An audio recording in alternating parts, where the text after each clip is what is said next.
నిజాంపేట మండల కేంద్రంలోని ప్రాథమిక పాఠశాలలో నేడు ఇన్ఛార్జ్ ప్రధానోపాధ్యాయురాలు అరుణ ఆధ్వర్యంలో విద్యార్థులకు ఉచిత పాఠ్యపుస్తకాలు, ఏకరూప దుస్తువులు అందించారు.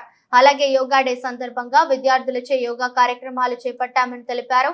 ఈ కార్యక్రమంలో పాఠశాల చైర్పర్సన్ శ్వేత, ఉపాధ్యాయులు వినయ్, వినోద్, శ్వేత, బాలలక్ష్మి, వివో లక్ష్మి, విద్యార్థుల తల్లిదండ్రులు పాల్గొన్నారు.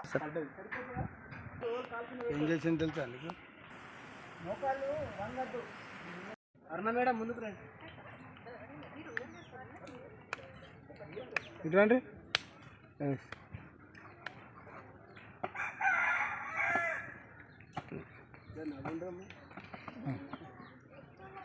పేట ప్రాథమిక పాఠశాలలో ప్రభుత్వం ఉచితంగా అందజేస్తున్న పాఠ్యపుస్తకాలను మరియు యూనిఫామ్లను ఏఏపీసీ చైర్మన్ శ్వేత, ప్రధానోపాధ్యాయుల అరుణ ఆధ్వర్యంలో పిల్లలందరికీ అందజేయడం జరిగింది.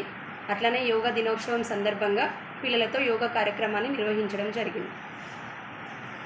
ప్రభుత్వ పాఠశాలలో అన్ని రకాల సదుపాయాలను కల్పిస్తున్నందున తల్లిదండ్రులందరూ పిల్లల్ని ప్రాథమిక పాఠశాలలో చేర్చాల్సిందిగా కోరుతున్నాం.